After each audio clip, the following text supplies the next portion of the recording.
Bonjour, aujourd'hui je vous parle de la fonction de gestion des multivues.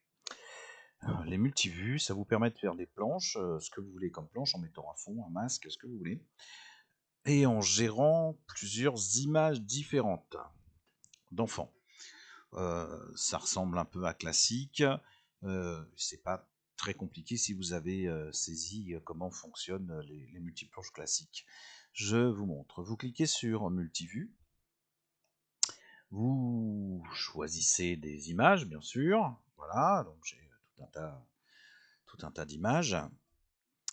Vous pouvez créer des droplets ou en charger un. Donc je vous montre tout de suite comment on crée un droplet. On va en créer un tout de suite. Donc vous ouvrez, je déplace un peu, vous voyez, vous ouvrez votre planche de création de droplet, vous sélectionnez un masque. Donc je vais aller sélectionner mon masque exemple. Voilà. Et maintenant, vous pouvez remplir le tableau ou cliquer sur les cases, les trous de votre PNG pour remplir. Alors, la distinction avec les droplets classiques, c'est que là, vous avez vu, il vous met un numéro qui a 1 par défaut à chaque fois qu'on crée une image. Vous pouvez faire une détection automatique, hein, ça marche aussi. C'est-à-dire qu'il prend la première vue à chaque fois. Mais si vous voulez mettre une vue différente dans chaque case, là par exemple, ce que je vais faire, je vais m'amuser à mettre 1, 2, 3, je vais utiliser 3 vues. Et puis là, je mets la 2. Voilà. Donc là, il m'a modifié, il prendra la première vue, la première image là, la deuxième image là, la troisième image là, il reviendra à la première là, à la deuxième là, à la troisième là, etc. etc. Si vous voulez mettre du texte, le nom de l'élève, etc., donc ce qu'on va faire, c'est qu'on va mettre en 5 et en Y, on va mettre 10, on va voir ce que ça donne. Un peu plus bas, 15. Donc c'est pareil, hein, vous cliquez sur la dernière ligne pour voir.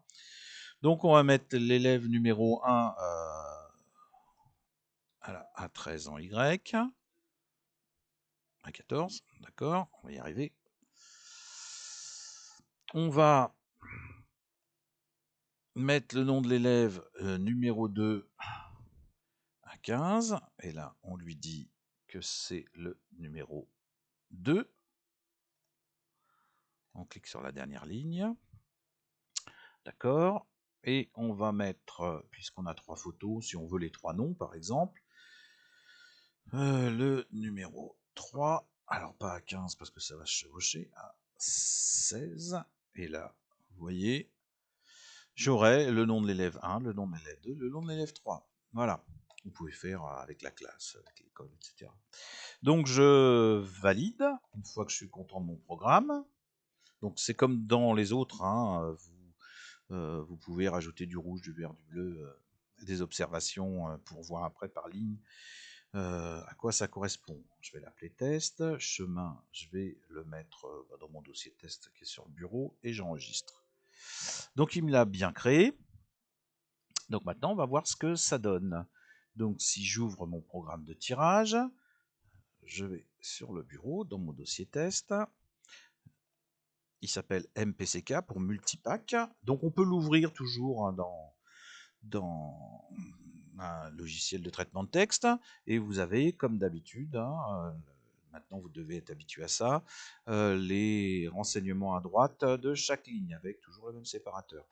Donc là, c'est la ligne qui donne les dimensions de la planche, le masque, la police, etc. Après, vous avez 3 lignes de texte, puisque j'ai demandé 3 fois le nom de l'élève pour la vue 1, 2 et 3. Donc 3 lignes de texte. Et puis après, vous avez toutes les lignes d'image pour la vue 1, la vue 2, la vue 3, etc. Donc vous pouvez toujours modifier ici, si vous le voulez, ou recharger le droplet. Donc je sélectionne mon droplet, je lui donne un répertoire d'enregistrement, bon, un tirage. Je vous rappelle que si vous mettez rien, ça va sous C dans le dossier travail automatiquement. Voilà, si vous mettez quelque chose, ça va dans le dossier que vous avez choisi. Et je je mets en route.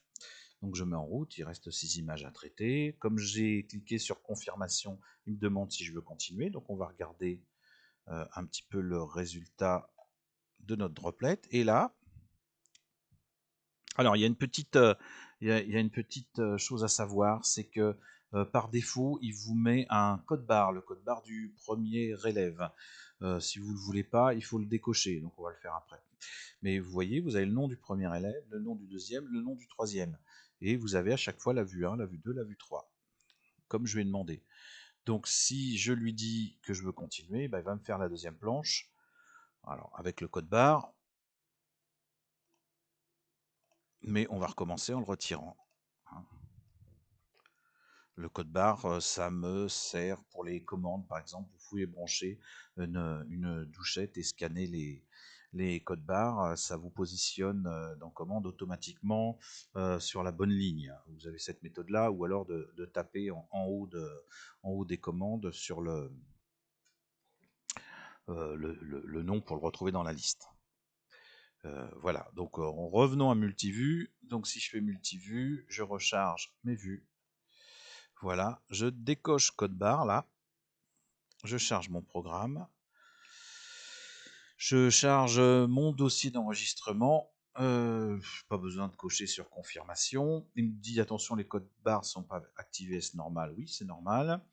Et là, il va me monter mes 2 planches. Alors là, c'est 3 planches, 3 élèves par planche différents. Bon voilà, il a terminé. 3 élèves par planche différents. Il se trouve qu'il y a 6 photos, donc ça tombe bien, 3 et 3, 6. S'il y en avait eu 7, la troisième planche, il aurait pu mettre que la photo numéro 1. Évidemment, il aurait laissé les autres cases à vide. Il ne peut pas mettre des photos qui n'existent pas. Mais voilà, vous pouvez vous créer des trombinoscopes, ce que vous voulez, et en faire autant que vous voulez, et réutiliser autant de fois que vous voulez votre programme multipack.